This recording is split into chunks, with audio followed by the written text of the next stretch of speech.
The views and opinions expressed by the participants on this show are not necessarily those of Stewart Information Services Corporation or Stewart Title. Before you make any investment, you should seek the advice of your investment advisor or attorney. When it comes to real estate, everything matters. Whether you're a realtor, homeowner, buyer, or seller, Real Estate Matters with Stewart Title is here to inform, entertain, and inspire you. Host Bill Knapik from Stewart Title will talk with guests about what really matters when it comes to owning, buying, and selling real estate. Real Estate Matters with Stewart Title starts right now. Here's your host, Bill Knapik.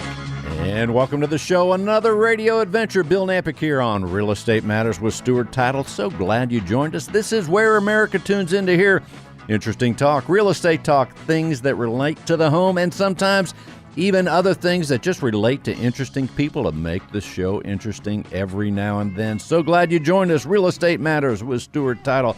We love to talk about all these things, and we are always brought to you by Stewart Insurance and Risk Management. That's where you can get home, auto, broker, E&O insurance, all kinds of insurance. Very easy to do that. Go to Stewart.com. Stewart.com, the very first page of our website, Stewart.com. You go there, hover over the insurance tab. You'll see two categories that relate to all kinds of insurance. One, your personal insurance, home and auto, umbrella policies, of course, and the other tab would be commercial. So if you have a business of any kind and you want insurance, the menu is right there, Stewart.com. They'll be glad to help you, and they're very unique in that they answer the phone. And there's not a lot of voice prompts, excellent service all the time. And now, so whether you're listening right here in Houston, Texas, Dallas, Texas, Winnipeg, it doesn't matter. The show's going to be interesting because we have interesting people. And here's one of our guests. Doesn't necessarily relate to real estate, but for your enjoyment and information, we had the opportunity to talk to the first Canadian to walk in space. That's just one of his distinctions. His name is Chris Hadfield, a Canadian. At the age of 9, he knew he wanted to be an astronaut, and they didn't even have a space program in Canada. Go figure, but he followed his goals. So this is a great conversation to hear Chris talk about goals and all the things that he's accomplished. So many things. He was the commander of the International Space Station. He spent a cumulative time of 116 days in space on 3 separate space missions. An incredible individual. He's an author. He's a musician. You talk about goal setting. If you're in real estate, you can learn from this fantastic individual. And I would recommend the book, The Astronaut's Guide to Life on Earth, where you can find it's really a business book. But check out, here he is, a great individual on Real Estate Matters with Stewart Title, a rare exclusive interview with Commander Chris Hadfield. Chris, thank you and welcome to the show. Hey, thanks, Bill. Good to be talking with you. A Space Oddity, the cover that you did in space of the David Bowie song. So awesome. Millions, I think it's over 30 million people have seen that video. Is that right? Well, just on that one website where my son posted it, yeah, it's been seen hundreds of millions of times. It's kind of funny. I bump into people everywhere in the world, and they sort of look shocked and then talk to me about how that song somehow let them see space flight a little different and recognize that that's just something people are doing. It was a really delightful thing to be part of. Well, certainly in my research, that song, your books, everything you do, I think has given millions of individuals a look at space that they've not seen before. And it's just so exciting. Now, your new book is called The Darkest Dark, and it is a book, it looks like it's designed for children. Let's tell people about your book. Sure. Part of the core, I think, goes right to the core of your show, Bill, and that is all of us live through our lives, but and we all have different experiences. All of us are do something heroic, do something brave, do something we regret. We're just people.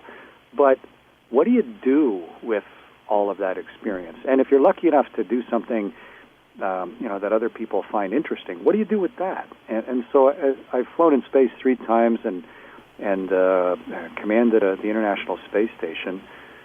So once you've done that, do you just keep it to yourself, or how do you define the success of it? And to me, apart from trying to do the technical side of being an astronaut, sharing the experience and letting other people maybe understand their own options and possibilities a little more clearly, to me, that's a big part of the responsibility.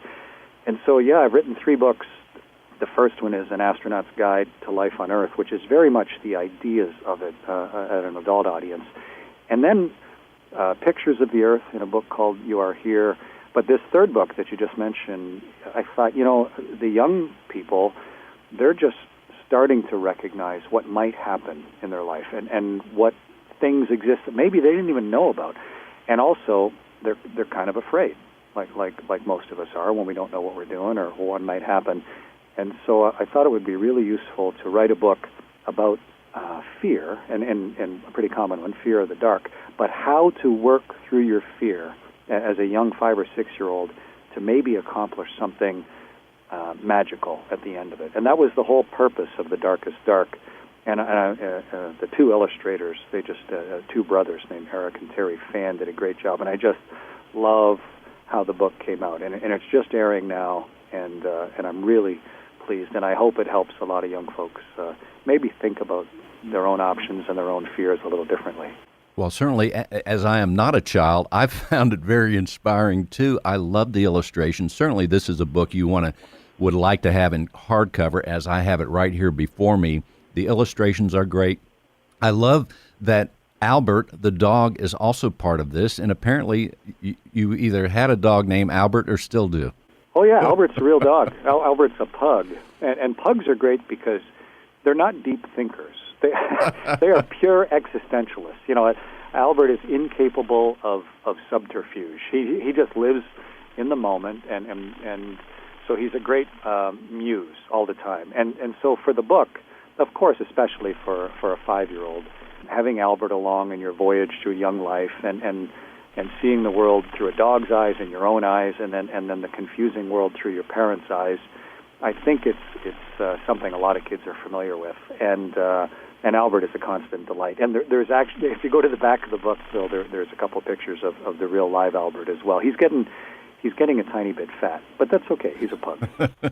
Well, also the tie-in that, as I've read The Darkest Dark, I'm on page 116 of An Astronaut's Guide to Life on Earth. What's incredible is that in The Darkest Dark, you tell of the story of your inspiration to be an astronaut. And what I find so interesting is how, at age 9, did you have clarity as to your goal in life? That's astounding. When we put the book together, Bill, of course, a young person lives in somewhat, we all live in sort of a fantasy world, our own interpretation of reality, but for the young people, I think it's even more exaggerated. The crossover between Superman and real humans, it takes a while to figure out what's real and what's a comic book. And so how do you portray that to a young person so that they intuitively think their way through it? And the way that we wrote the book, but even maybe more importantly, the way the two illustrators drew it, there's this crossover between the fantasy of how the world looks and then the real imagery. And then as the kids get a little older, the last couple pages also, Bill, which is a direct message from me, the reality of what I had a chance to do and how I got there, dreaming of it as a 9-year-old. It's not just the story of the book. It's a real person, and my own perhaps counsel on how to accomplish things that are really important to you. I thought that was a key thing to include in the book as well, and hopefully it's a book that kids won't just want to glance through, but actually start thinking about it, and then maybe subconsciously reflecting on themselves through. Indeed. And An Astronaut's Guide to Life on Earth, one of the things there, Chris, that I believe it's a wonderful business handbook as you talk about goal setting, making decisions, each decision well thought out to take you closer to your goal, whatever that is. But it's, and not to mention the discipline, the rigors of being an astronaut, the preparation, how important preparation, the power of negative thinking. I mean, it is just, it's astounding. Yeah, well, thanks, Bill. I'm glad you enjoyed it. That book I think it's in 21 languages now, which is really delightful. New York Times bestseller and such, which I never thought would happen. I was a test pilot and an astronaut. But having spoken in schools and businesses, hundreds and hundreds, over 20 years that I served in Houston as an astronaut, I started to notice that there were common themes that allow us to be successful in space flight. How do you face up to the risk of it? How do you how do you work towards something for decades that's probably never going to happen and still stay cheerful? How do you prepare for something where the stakes are immensely high, life or death, and huge financial consequence, when you can only do it for real once, and there's no do-overs, no mulligans? And so some of the ways that we've developed and learned in order to be successful at that, it was getting obvious to me that there are some of these ideas that are useful to anybody. And so that was the impetus behind that first book, The Astronaut's Guide to Life on Earth. And I'm delighted to see the huge response to it. But it was also my impetus towards this kid's book. I was thinking, just because you're younger, in fact, you're learning faster, and the world is unfolding before your eyes. And some of the values and ideas that you internalize as a 5-year-old, that's going to be how you view the world for the rest of your life. And so I'd spoken to lots of young audiences, too, because as an astronaut, you end up very much as a role model. And I thought it was equally important to do my best to express those ideas to young people. And that was why we did the Darkest Dark. And even before it was published, it's in 6 languages. The idea seems to be more universal than I could have hoped. So I'm very delighted to see that as well, Bill. In fact, when I was a child, that was one of the things people aspired to be. We were saying, I want to be an astronaut. I want to be a fire truck driver, whatever it is. But astronaut was way up there on the list for a lot of young men. That hasn't changed. It just come with me to schools. I do actually use Skype to tie into schools on a program we call On the Lunch Pad. Just over lunch hour for 30 minutes, I tie in and do Q&A with kids all around the world. And that burning curiosity and that self-imagination of possibility and such, none of that has changed since you and I were in grade school. As you get older, you tend to sort of think maybe it was only us, but I know from firsthand experience that's not true at all. Little kids are still just as fascinated and dreaming just as strongly of all the possibilities in life as it was for you and for I. And in the book, The Darkest Dark, as you talk about fear and you reference that, I also want to tell people, if they have not seen your TED Talk, which has had massive views there, but you also tie in your whole life, but you also talk a lot about fear and, as an adult, ways to handle that and some of the things that you ran into in being an astronaut and some of the challenges you had. Yeah, I think fear is a much bigger force in making decisions in life than each of us gives credit for. And sometimes we let it to our own detriment. It's like a security blanket. You can say, oh, well, I won't do that because I'm afraid of it. And suddenly, it's like you've just built a wall around yourself of something you're never going to experience just because you sort of pulled that blanket around you tightly of, well, I'm afraid. Like, I don't know, you could choose whatever you like. I'm never going to fly in an airplane, or I'm never going to swim, or I'm never going to whatever. You can fill in the blanks. Never going to get married, never going to go to college, whatever. It's kind of easy and tempting to let fear turn you into a diminished human being. And to me, the real essence of growing up is learning to separate fear from the actual danger. And when they asked me to give that TED Talk, they didn't tell me what to talk about, but they said, you got 18 minutes, make it good. So I was like, what do I talk about? I thought, well, I think maybe using my own experience to try and illustrate the important difference between fear and danger might be a worthwhile 18 minutes. And yeah, as you say, lots of folks have watched that video as well. But it is very much at the heart of this kid's book, The Darkest Dark, because I think that distinction, people say to me, is spaceflight scary? And it's people that are scared. Things aren't scary. Just sometimes people just let themselves be scared rather than actually doing the work to understand it enough so that they can go do this thing. And that's kind of a really key distinction in my mind, is to separate the fear from the danger, because that's like opening a door that has been permanently closed to you and allowing you then to do things that otherwise you might have maybe not even allowed yourself to dream of. And in case someone is listening right now near their computer, I would encourage them to go to your website as we talk, and they could see some of these things, chrishadfield.ca. Is that right, Chris? Yeah, Chris Hadfield with a D, .ca. Yeah, it's got kind of the links to everything. While I was flying in space, we made, almost 100 videos talking about a bunch of frivolous stuff, fun stuff, but also some serious stuff. And then the books and the music and all. To me, it's all the same thing, Bill, and that is, how do you take the things that have happened in your life, explain them to yourself, but then try and find something useful out of it and share it with the people around you. And the more, the more well-known you are, I think it just increases the number of folks, hopefully, that we can learn mutually from each other. It's really been my driving impetus since I watched Neil and Buzz walk on the moon. And they shared that absolutely wildly. If you think about it, that was the original reality television. Oh, yeah. It could have gone so badly on July 20th, 1969, and yet NASA was smart enough to just broadcast it live, let people be part of the experience. And as a result, it was so much more impactful than if they just revealed it afterwards. And so I think I learned from that as a kid, and I think it's a really good and fundamentally mutually beneficial way to lead life. Well, it's very interesting, too, that you seem to take your experiences, your life, and you're a steward of them as you share your story in a way that it helps people of all ages. In addition, your creativity, you can sing, you can play the guitar, and I, too, am a huge David Bowie fan, and that song, if people have not seen it, go to A Space Oddity, Chris Hadfield on YouTube. But tell us about your creative side, Chris. It is phenomenal. Well, back when I first got hired as an astronaut, moved to Houston back in '92, my wife was in local stock theater, and she went to this little pub where guys were playing music, and she said, "Hey, you ought to come and play with these guys." And I'd been a musician, but I hadn't really played, in a pub or anything.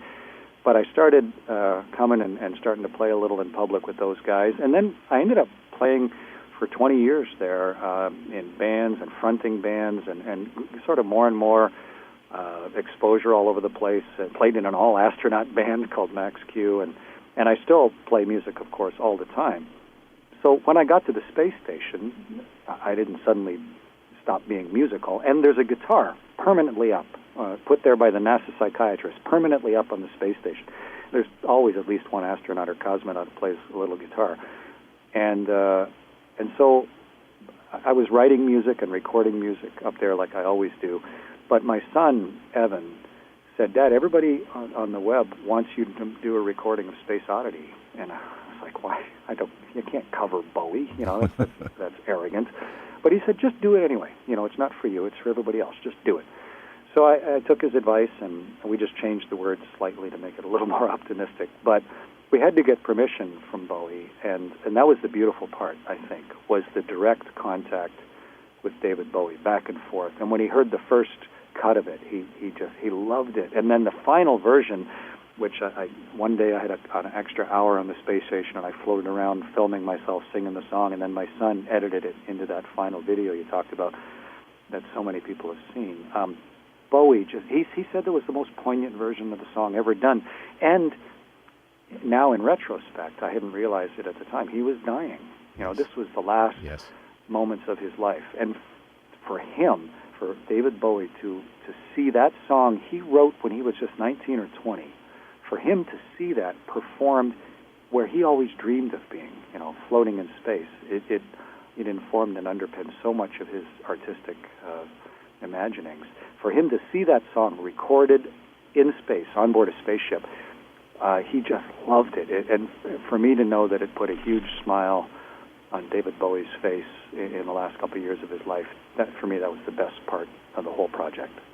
Indeed. In fact, two dreams were manifested, and yours too, because I remember somewhere in reading about you, you said that I never thought I'd be able to play that song in space, because you talked about the time you first heard it and then your dream of being an astronaut. It is, I'm getting chills now, but I was totally getting chills when I was watching the video a couple times last night. I think people forget, he wrote that song before we walked on the moon. He wrote that song. He watched the Arthur C. Clarke Stanley Kubrick film 2001: A Space Odyssey, and then just did a play on words and wrote Space Oddity. And at first, people, like a lot of good artists, people didn't know what to make of him. It's like, What is that? But now, in retrospect, it's become iconic and sort of explanatory of the whole idea of space flight. And he got most of it right. He was just imagining the whole thing as a very young man. So I never got to meet him in person, unfortunately, but we communicated back and forth. And every time I ever did anything with him, he was a gentleman, he was funny, he was informed, he was imaginative, he was very kind. I got nothing but respect for the life and times of David Bowie. And also tell us, Chris, as I think it was 166 total days in space, give people an idea. What was that like? What's it like to be that far, that perspective, in that environment? You know what's cool about 166 days in space, Bill, is that's 2,650 times around the world. And that is, if I could take anybody who's listening, if you and I could be at the window of the ship and go around once, you'd be amazed. It only takes 92 minutes. But to go around the next time, and then the next time, and then the 20th time, and then the 50th, and then the 100th, and then the 1,000th, eventually the accuracy of your understanding of the world inevitably improves. There's nobody there to tell you what to think.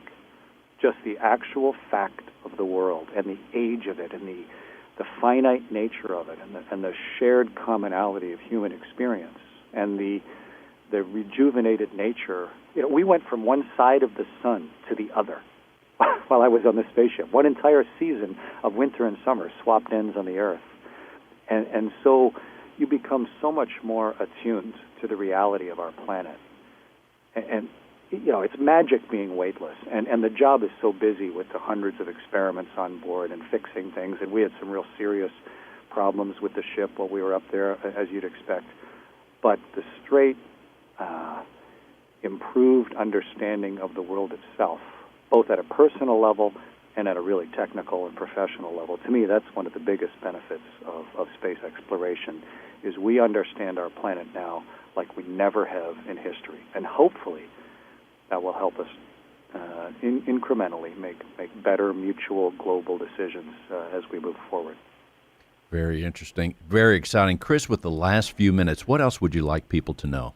I think, what's really important, Bill, is what, if your life went perfectly, and nobody's life goes perfectly, but I think it's kind of a nice favor to do to yourself, and that is just take 30 minutes and go into a bookstore or somewhere and see where your heart takes you, what things are really, when you don't have to admit to anybody else, what's really interesting to you. And then just let yourself, gaze and think, if my life went perfectly, who could I be? What would I do? And sort of set that way in the distance in your life, not as something that's going to happen, but as sort of a guidepost of where to make all the little decisions to steer your life. Because your life is not about that big thing. It's about all the little increment. It's about the thing that you do next. That's what your life is about. What do I do next? And what do I do after that? What do I do tonight? What do I do this weekend? That's the reality of your life.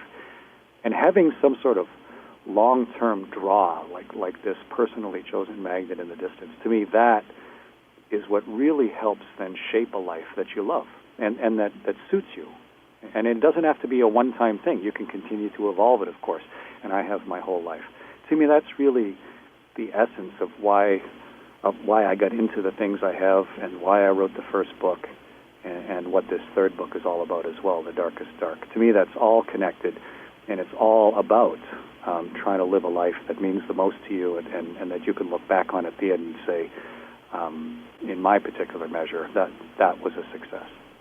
No doubt about it. And you have shared your information, your experiences with millions, and I believe you've changed lives. These 3 books, I would recommend people to do at least 4 things. Get The Darkest Dark, get the book You Are Here with the photographs, and The Astronaut's Guide to Life on Earth. If you're a corporation listening to this, get it for all your people that are part of the team. And the 4th thing I'd recommend highly is look at Chris Hadfield, FIELD.ca, and some YouTube videos. You will learn so much about the things that you've learned, Chris, that you've shared, and also you learn things about yourself too, Chris. No doubt about it. Yeah. been a pleasure to speak with you, too. Thank you, Chris. Ladies and gentlemen, Commander Chris Hadfield. Check him out at chrishadfield.ca. Most people don't know that Stewart offers business, home, and auto insurance. In fact, Stewart Insurance and Risk Management has been doing that and more for over 10 years. And they partner with many leading insurance companies to offer great rates. They're a national insurance agency operating in all 50 states, delivering a broad range of insurance products. Whether you need a home insurance quote for a client's home closing or your own insurance needs, you can count on them. Call 866-845-4676. That's 866-845-4676. Stewart Insurance and Risk Management is here to help.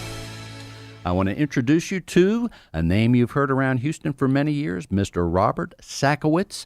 He is with the Hazak Corporation. His name has been around Houston, and we're going to hear a whole lot of things from Mr. Sakowitz. Robert, welcome to the show. Thank you, Bill. It's nice to be here. And it was so great to meet you at the event as we saw the movie Post Oak, A Texas Legacy, right? Yes. So exciting. Yeah, the Texas Foundation for the Arts put on a wonderful presentation that is about to be shown, I think, in Austin as well at their public radio station. Yes, on PBS. In fact, in addition to PBS, I found it and watched it again on YouTube. So it's already had over 500,000 hits. So I'm sure people are tuning into that all the time. You make a great appearance on that, and we find out so much about people love Houston, Texas. I live here. I guess you live here, right? Well, fourth generation. My great-grandfather came to Galveston, as a matter of fact, in the 1880s.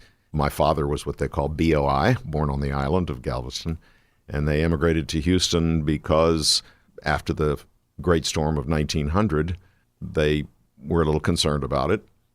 They did thrive. My grandfather and his brother actually started, you can see the march of Houston's real estate in a way with what our stores expanded to, because during that era, actually so few people know that early Houston was a struggle between two major developers. One was Jesse Jones, who wanted Houston to go north and south on Main Street, and the other was the Sterling family, who wanted Houston to grow along the bayou, Texas Avenue. That's why the Rice Hotel was ground zero for a long time. Jesse Jones won. Very, very interesting. Well, let's tell people, first of all, they know your name with the store, Sakowitz, but before we talk about the store, let's tell people what you're doing now. You are the CEO of Hazak Corporation. Tell Correct. people what that is. Hazak, Hazak, and you can find it on hazak.com, is a business strategies and marketing consulting company, and it's multi-industry and it's multinational. It's a very diverse company. Obviously, when we exited the retail specialty store business after $8 oil devastated Houston in the 80s, I started this company having received a phone call from some friends in Toronto, believe it or not, asking to come help them with their company. And so I called a friend of mine at Arthur Anderson and said, how do you charge for this consulting stuff? By the hour, I guess? Well, I didn't, wasn't sure. In any case, it led to not only retail, but real estate development, consulting. I'm a business doctor. I help companies get to where they want to get to. And if you look on my website, you'll see it's a very, very diverse group of companies. I've done work with retailers such as IKEA, Saks Fifth Avenue, Hyder Barbuti, who is the owner of Highland Village. For 5 years, I helped him with the vision of what that should be, plus restructuring leases. And then the individual who purchased Town & Country Mall, Bob Yazdani, wanted some help with what he could do with it. It had various owners, the mall, and then Neiman Marcus had a lease, and then some other people had properties, Metro National. The long and the short of it was, after a couple of years, we finally negotiated and worked with him to get it back into one ownership hands. And we laid out a plan for that and then flipped it to Midway, and that is now City Center. Also had a client, the Mills Corporation, retained me to help them with Katy Mills, as well as development of Opry Mills in Nashville. Mixed-use developments and shopping centers is one area of let's call it assistance in consulting.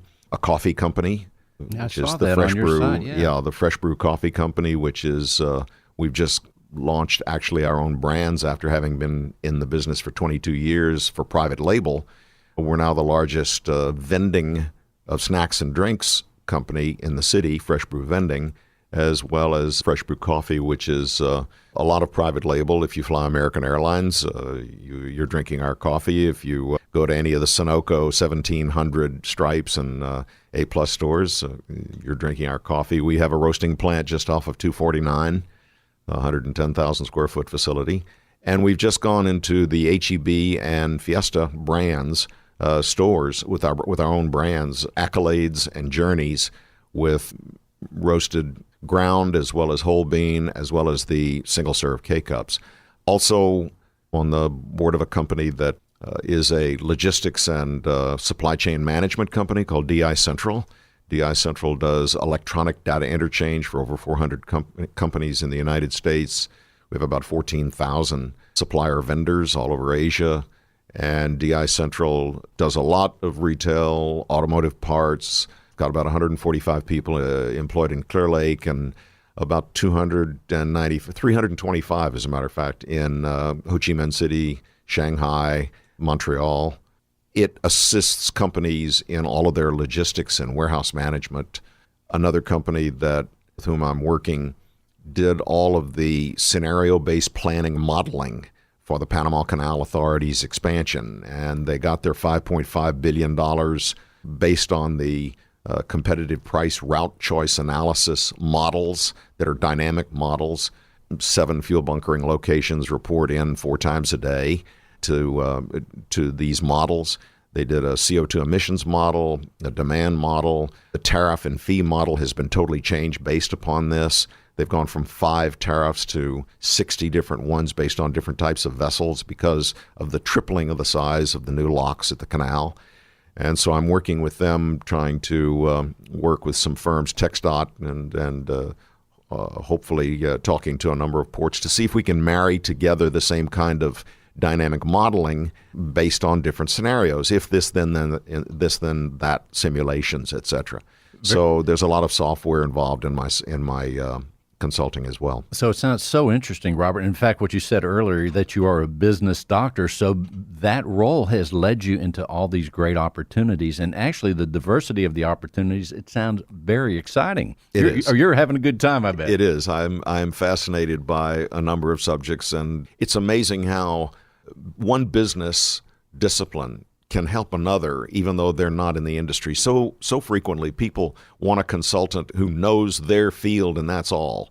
And quite frankly, having been in the banking business, I was on 3 different bank boards, and then on the Federal Reserve Board. Having been in transportation, I was on Continental Airlines Board for 15 years.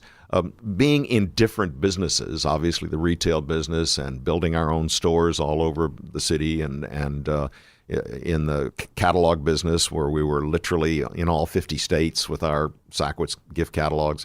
All of that, it's amazing how a dimension of one area can be brought into another that most people don't think about.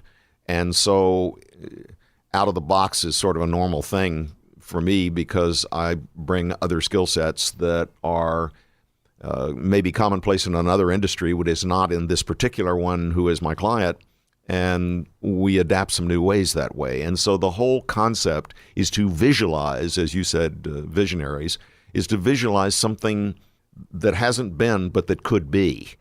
And how do you want to see something? Now, you might be a little early. In the retail business, I was very frequently, painfully, too early in launching a number of designers who were just not that well known. But I brought them first to the United States, and today they're household names like Courrèges, Yves Saint Laurent, and Givenchy, and Zegna, and a number of the designers from all over. I mean, I was in China 6 months after Nixon, been going to India since the 70s. So it's very diverse view of the world that basically can help companies that I try to bring assistance to.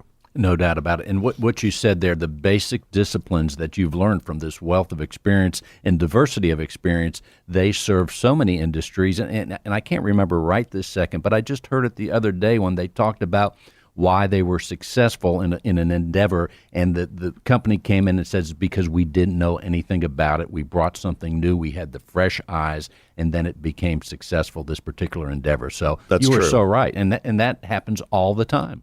One of the most frequent challenges that I find is what I call siloism. People who basically have certain silos of divisions, and sometimes they don't talk to each other. And even at the top, by the time it gets to the top, it's already distilled so that they're not getting the whole story, and they're not finding out what does each one need to do their job more properly, more successfully, more efficiently. And that kind of getting around their normal way of working.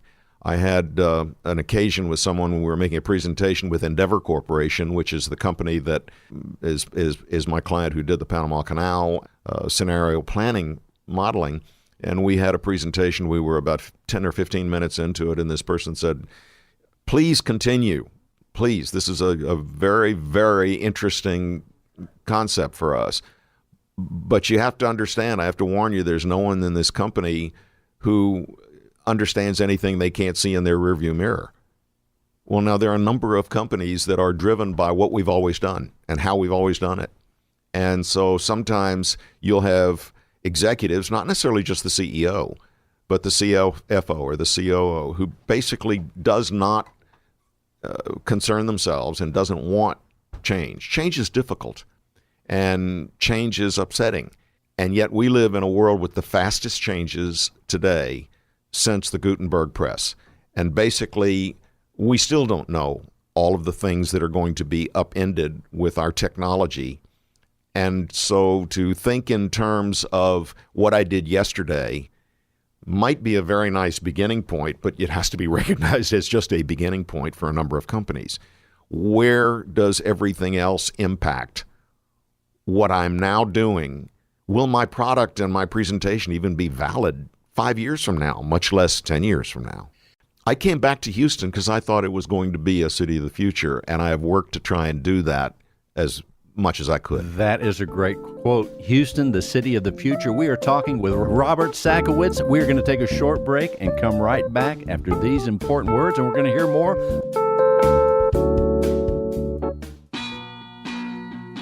Stewart Title has been serving Texas for over 120 years. A Texas treasure, Stewart Title's longevity is a testimony to superior service, innovation, and knowing what their customers want. Recent surveys show that 92% of respondents want secure online tracking tools to help them during the closing process. Stewart Title offers the most robust and secure system to track transactions online available today. To learn more, contact Stewart Title at one of their many offices around the city. Stewart Title, online at stewart.com. That's STEWART.com. And welcome to the show, Tom Carpentier. He is the president of Stewart Insurance and Risk Management. Tom, welcome to the show. Bill, how are you doing? We're doing great. And also, it is so great to see. I always say that you run the company in a magnificent way, right? Oh, I appreciate that. Thank you. Thank you very much. And also, you've had the vision to put forth this radio show for so long now, and it really has become a resource, as we've intended, to help people in the real estate profession and even beyond all the time. Well, I think it's a strategy of Stewart's and a strategy of Stewart Insurance and Risk Management as a subsidiary company of Stewart to really be the customer's preference, right? And what does that mean? That means just being a resource for customers at all levels, whether that's the home buyer closing with Stewart or the real estate agent that works with Stewart or a builder or a lender. At the end of the day, they're our customers and we want to be their preference, right? And I think this radio show really gives us an avenue to educate, to provide experience for customers that are just, really good and really just giving them another reason to tune into Stewart, not only, by doing business with us, but, tuning into the show, learning more about their industry and what's going on. So it's been a great avenue, and I can't believe it's going on 3 years already. We've been conducting the show, and to you, I just think you do a great job and appreciate the way you're, putting Stewart out there and being a tremendous ambassador for not only Stewart, but for the organization I run, Stewart Insurance and Risk Management. So thank you for that. And it's my pleasure. Also, as people think about Stewart Title, they know we're in the title profession in the business for now almost 123 years, actually. But also, your company has been in business about 11 years or so, Tom? That's right. The company has grown. It's unbelievable. But let's review the insurance, because people still think about Stewart Title as a title company, but they can get home, auto, broker, E&O insurance, and even more. Tell them about some of the basics. Well, no question. Again, we're owned by Stewart Title Company, which is a real estate services company. And so Stewart's vision, as you well know it, is to be the most admired resource in real estate. Well, we just kind of play off of that. We want to bring value to our company, our shareholders, and most importantly to our customers. And one of the ways we can do that is by providing insurance and risk management services, because throughout the real estate process, insurance is needed in some capacity. Risk management services are needed in some capacity. So if we can deliver that extra added value aside from our core business, which is conducting real estate closings and writing title policies as part of closings, if we can bring additional value, that's what we're certainly striving to do. So we formed this agency, which is our group is essentially an insurance agency. We formed it 10 years ago. We're what you would refer to as an independent insurance agency, which means that Stewart doesn't underwrite any of the policies or insurance products that we market or sell to consumers. We act as a broker, so we contract with multiple underwriters, enabling us to, whether it's a home buyer, whether it's a commercial insurance account, meaning we want to write insurance for a builder or a real estate brokerage firm, we have the ability to go out to various markets, various underwriters to get the right carrier for or the right underwriter for that particular business or consumer. And ultimately, we're doing that and focusing solely within the real estate marketplace to bring that value that I talked about. And no doubt that serves your clients in all kinds of ways by offering them those choices. And of course, that also enables you to tailor their needs to the correct policies and coverages. That's right. That's exactly right. And so that in our way, in our little simple way, that's our way of contributing in making Stewart, helping Stewart accomplish their vision and really become that preference for consumers. And of course, as Stewart is based in Houston, Texas, we broadcast the show from Houston, and a lot of our guests, most of the guests are from Houston. However, we do have people chime in all over the United States talking about real estate or their profession. But we want to tell people from Stewart Insurance and Risk Management's point of view, you serve people and write policies all over the United States, right? We do. We do it. We operate out of Houston, but we have the capabilities of working with individuals or businesses across the country. We're very proud of that footprint, and that just enables us to be able to support Stewart not only in the local Houston market where Stewart is based and their headquarters is based, but it enables us to work with their clientele and add that value across the country. So we can spread our wings from that side of it. And Tom, when I say that you serve the company and lead the company in a magnificent way, I say that because it has a great ring to it and because you do, but also your philosophy as far as training goes and bringing people to that next level and helping each and every employee and part of your team rise to as far as they can go. Training is so important, and also you look in depth at the person's capabilities and making sure they're in the right role at the company. Give us an idea about your philosophy there. No question. As a leader of an organization, I learned a long time ago that a large percentage of your time needs to be working with people and cultivating a solid, what I refer to as a people process. You need to spend your time training, coaching, evaluating, holding people accountable through different measures so you can have a really strong group of people that can help, execute on your strategy and your operating plans and other things like that. So at the end of the day, from the heart, I believe, and certainly want people to have fulfilling careers because they're spending a ton of time with us, and we want to be that second family. So, it starts with the people that you have in your organization. If you are not putting things in place or creating career paths or coaching them to become future leaders of the organization, you're not going to have a long-standing company, really long-term. So you want to set that table with the right people in the right positions doing the right kind of job for the customers. And so it starts with them them. The other stuff, the building strategy and incorporating operating plans to execute on your strategy, that's stuff that's a functional task that obviously is part of a leader's job. But at the end of the day, it's cultivating those people. And I think you've heard some of our folks on the radio show. I mean, they're engaged in their job. They understand the details of what we're trying to do. We don't take anything for granted. That's why I think we're really able to deliver value to consumers, and they're wowed when they work with us because they're educated on things they didn't know about insurance, and so that's the big thing for me. And also from a personal standpoint, how do you keep yourself where you keep raising the bar for yourself? What do you give people an idea of some of your own core principles of success? It starts with time management, right? It starts with waking up every day and having a plan to attack the day.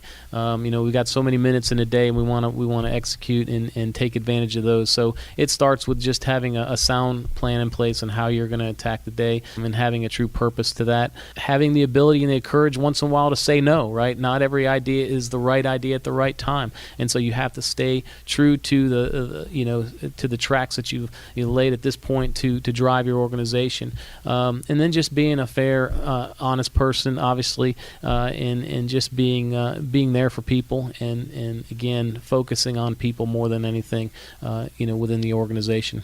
No doubt about it. Stewart.com. They can see the full offering of insurance, the personal, the commercial. And once again, Tom, if someone wants to reach out, talk to one of your professionals at Stewart Insurance and Risk Management, give them the phone number, please. Give us a call anywhere in the country at 866-845-4676. We'd love to hear from you. One more time on the number. 866-845-4676. And thank you so much, Mr. Tom Carpentier, President of Stewart Insurance and Risk Management. Thank you, Tom. Thank you, Bill.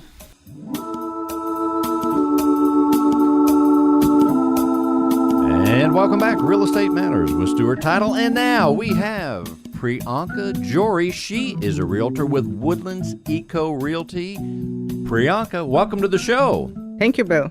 Very exciting to see you. Now, let's tell people, first of all, you are a real estate broker, but tell them about your company and the area that you serve, and then you have a little special twist on real estate. Yes, we do. So, Woodlands Eco Realty, as name suggests, is based in the Woodlands. We service Woodlands and surrounding areas. Our company was founded to serve Pure Mutts Animal Sanctuary, and that's the twist that I think you're talking about. Pure Mutts Animal Sanctuary was founded to help special need animals that are hospice cases, sick, or injured, but we needed some way to support the sanctuary. And Woodlands Eco Realty was founded so we can have a for-profit business supporting a non-profit, which is not very usual in the outside world. Yeah, let's say that again. That sounds interesting. It's a profit business as you serve buyers and sellers, but yet you're supporting your some of your proceeds. Certainly you have to live, right? But some of your proceeds go to help animals. Right. So officially we donate 20% of all proceeds to the animal sanctuary. Unofficially, it has been around 32 to 35% that goes to the sanctuary. It gets expensive. Animals, I have several, and they are expensive, whether you have 1, 2, 3, or several, right? Right. So it's not the food like most of the time people think because we have 30, 40 animals, it's going to be a food that's expensive. It's usually our vet bills because we are taking special need animals. And when we have cancer patients, when we have surgeries to amputate legs because a dog is hit by a car, those surgeries can cost from $5,000 to $8,000, sometimes much more. Just going to a vet can be $800 to $1,000 bill. Getting them fixed, getting them healthy can cost a lot of money. So I've been getting off light. I've had Elvis at the vet twice now, and it's already up to $300 with just a little skin problem and an ear problem. Yeah, that is really cheap. Can I trade one of my dogs with yours? I'm feeling much better about Elvis. I'll appreciate him more when I see him tonight. But let's talk before we go back to and when we say animals. So let's clarify: are these dogs only, or are there animals that you're helping? These are dogs only. We have helped other animals, but usually they end up at the wildlife rescue rehab if it's a possum or a raccoon, which happens a lot at our sanctuary. If it's the cats, we have another sister sanctuary that takes care of the cats. Well, let's go back to real estate, and we'll go back to the animals in a minute. It's so good that you're helping dogs especially, and because there are so many in need. But as far as the real estate part of it goes, so you're obviously you have enough time to do both, and you're still serving buyers and sellers out there in the marketplace. Yes, so I used to be a real estate investor, and I still am, and that's where I realized before I started the company that's the skill I have. I know how to negotiate deals. I know how to find great deals when we are buying and sell at a great price. And that's the skill I bring to the buyers and sellers. That's the experience that I have. And what is the area of Houston that you serve? Do you go by geography? Yeah, most of the time is around Woodlands area, within the Woodlands and surrounding areas like Spring, Conroe, Willis, New Waverly, Lake Conroe areas. And you have been brought here by, speaking of the Woodlands, the one and only Alana Williamson with Stewart Title. She's pretty nice, isn't she? She is awesome. She does a great job. Now, just a quick word about the marketplace in the Woodlands area that you serve. Tell us, how's the market right now? So in Woodlands, market is slow. It's a great time to buy over there. We are very much dependent on oil and gas. So since the oil and gas prices have been down, prices in the Woodlands have come down. I don't know if you remember, in 2014, we were almost in a bubble when Exxon was moving in that area. Prices were going up and homes became really expensive. Since then, prices have come down, and this year we actually have seen a drop that we haven't seen in the Woodlands. So right now, a lot of my buyers, or a lot of my clients, I have advising them to buy. If they are looking for upsize, go and buy a house, because prices are going to be coming up. With oil prices starting to creep up after the elections, next year we are going to see prices going to be much higher. The interest rates are coming up, as the previous guest mentioned. And we have several hospitals that will be opening next year. And as I'm thinking about this is the first time as I buy food for my dogs. Sometimes as we have a choice, you always think of nutrition, but also there are certain brands of dog food that go back and help shelters and things like that. This is the first time I've heard of a real estate company that actually does that in a even maybe a bigger way, right? How did you get this idea? Like I said, I used to be a petroleum geologist with Shell and Anadarko, but animals had been my passion. They're your passion first, and now they're your patients. Right, exactly. Since 2001, I did not even like dogs until 2001, until one dog walked into my life and changed it forever. I decided that I'm going to help in a big way. So I quit my petroleum geologist job to start a sanctuary. When I started the sanctuary, I realized I was spending a lot more time raising funds and asking for donations. And I knew as a real estate investor, I can make a lot more money if I do the real estate side versus just asking for money. And I'm looking at your card, Priyanka. It says Pure Mutts Animal Sanctuary. Right. That's a great name, Pure Mutts. And are all the animals, all the dogs, special need dogs? Is that what you said? Most of them are. Sometimes we get dogs that are not special need, but maybe they are hit by a car. It's going to cost a lot of money, and other rescue groups or shelters cannot handle that. We take in those dogs because my goal was to take in the dogs that do not have anybody else who can pay for their medical bills. So it can be sick dog, it can be injured dog, it can be a special need dog that is not adoptable. And let's tell people how they can learn more about the Animal Sanctuary and your real estate company. What are the coordinates? For Pure Mutts Animal Sanctuary, they can go to our website, puremutsanimalsanctuary.com, or they can go to our Facebook page, same name. For our company, Woodlands Eco Realty, you can go to www.thewoodlandsecorealty.com, or you can go to our Facebook page, www.facebook.com/woodlandsecorealty. PureMuttsAnimalSanctuary.com. Very nice. Ladies and gentlemen, Priyanka, Johri, thank you for being on the show. Thank you. We hope you enjoyed this very special show. Thank you for listening to Real Estate Matters. Hey, I guess you're thinking the show's ending. Well, it kind of is at the time of broadcast, but the show never really ends, because you can go to Stewart.com/Houston. Once again, Stewart.com/Houston to hear the shows again and again. This show is designed to be a resource for you to help you be successful in real estate or anything else, to learn from individuals all the time. Stewart.com. And as always, we're brought to you by Stewart Insurance and Risk Management and their president, Tom Carpentier. Check us out next week and go to Stewart.com/Houston for all the shows. Thank you for listening, and we'll see you next week.